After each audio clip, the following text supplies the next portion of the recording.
What's up guys, Coach Zach, Salvat Performance. I'm gonna go over our lower body recovery protocol. It's a little bit of a pump, a little bit of work just to push that blood flow into your legs and get a little bit of recovery, as well as a lot of stretching and some cool down stuff. So I'm just gonna start at the very top and we're gonna get into 8 exercises, super simple, and all you need is a band. Band assisted hamstring stretch. One band, you're gonna be laying down on the floor.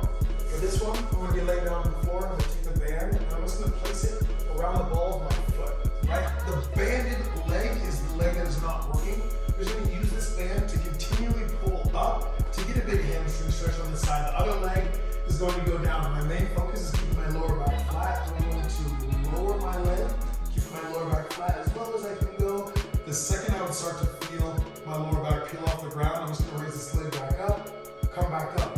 Now, if it's feeling a little bit looser, you can bring this leg back a little further, make that hamstring stretch a little bit more intense. Same thing, lower the leg, keep the lower back flat. Control. Right back up to that start position. Remember, go slow. Just trying to find a good stretch. I would keep my head on the ground for this movement. I'm just nice and relaxed. The leg goes down. I pull back up. The glute bridge hold. So you're gonna start on the ground.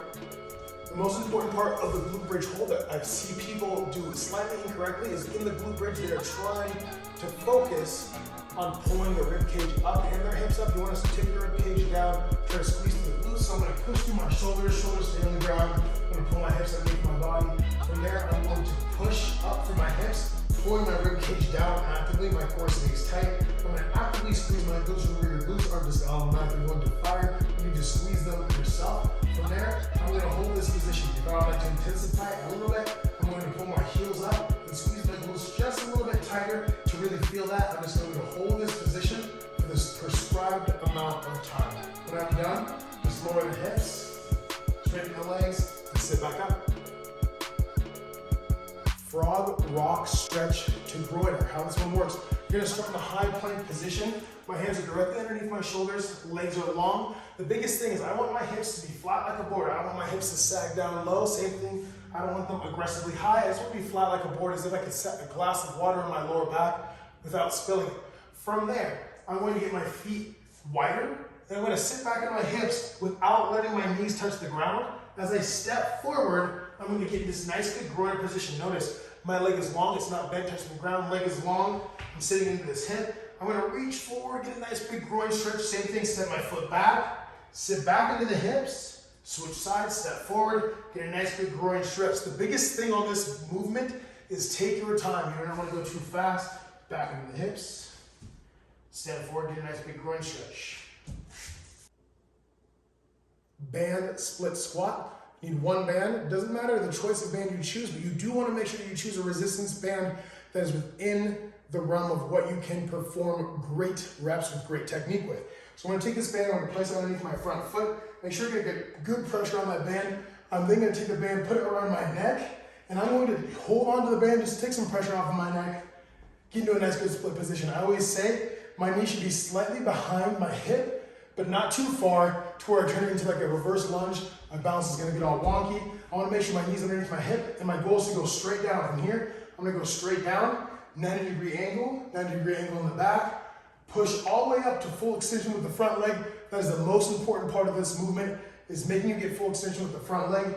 Same thing, taking the pressure off, split down, stand straight back up. Notice my torso is nice and vertical on each movement. Each time we're just trying to get a good pump out of that front leg working. After that, you would just stand up, take the band off, and switch sides. Band good morning. On the band good morning, you're gonna take the band, stand on top of it with both feet. The wider you move your feet, you can increase the tension on that guy. We're gonna take the band, stick it around our neck. Knees are nice and soft. And from there, it's gonna be very similar to an RDL. The only difference is we are loading at the top of our trunk. Knees are soft. Reach our hips back, feel a nice big hamstring stretch. Pull my hips forward and stand as nice and tall. Try to avoid leaning back. We don't want to put extra stress on our back. There's no reason for it. Just stand nice and tall. Each time as I'm hinging, I'm bending my knees, pushing my hips back away from my center of mass, and then I'm pulling myself up, using that posterior chain of my glutes and my hamstrings and my lower back, pulling up to stand tall. Each time I want you to think slow tempo on the way down. Feel a nice big stretch. Pull to stand up tall on each rep here. Band glute kickback. You're gonna hold the band, and I'll show you where I'm standing, inside of your thumbs like this and press it into the floor. That's what's gonna anchor that band inside. So I'm gonna put my foot around the band, have my hand around the band. From there, and I'll actually do it on the close side just so you guys can see a little bit better. Hands are on the band, foot is back. Now when I do this movement, if I move my hands forward, I can increase the tension on that guy. I want you to kick straight back and try to squeeze that glute actively, bring it right back underneath my body. What I don't want to see on this is people kick back and get into extension with their lower back, right? We don't want to put any stress on our lower back. Each time you're just thinking right underneath your body, kick straight back and try to squeeze that glute tight as you guys are going through. Bring it back underneath, holding those 3 points of contact, thumb, thumb, back foot. Couch stretch.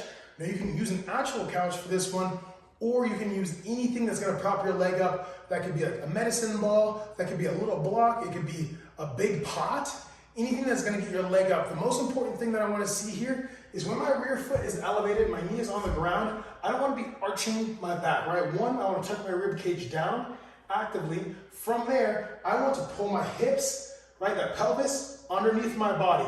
I should feel my hip flexor from there. And all I'm gonna do is just reach forward until I feel an intense enough stretch. And I'm just gonna sit here for the prescribed amount of time, or I can rock for the prescribed amount of reps on that couch stretch. Remember, pull those hips forward underneath your body, torso's nice and vertical, and then you're just gonna lean forward. You should feel that hip flexor, right, a little bit down through your quad as well. Supine figure 4 stretch. Supine just means laying down, so we're gonna lay down on this one. You're going to bring your foot, ankle bone up over the opposite knee. So I'm just gonna sit here over the opposite knee. I wanna tuck this thing down as much as I can to where it's comfortable. I shouldn't be feeling any pain. From there, both hands are gonna go inside of the center of that little triangle we make, and you're gonna pull towards your body. Now, you're wanting to pull as much as you feel some intensity. You can also, if you want to get into your hip a little bit more, pull underneath and then gently, and I have to stress gently, push on the outside. You're gonna feel a little bit more of an intense stretch. Same thing, we're just trying to get into the hip here. Just sitting here, we're gonna hold for the prescribed amount of time on each side. When you're done, just gently release the other leg and just straighten them out. Give yourself a second before switching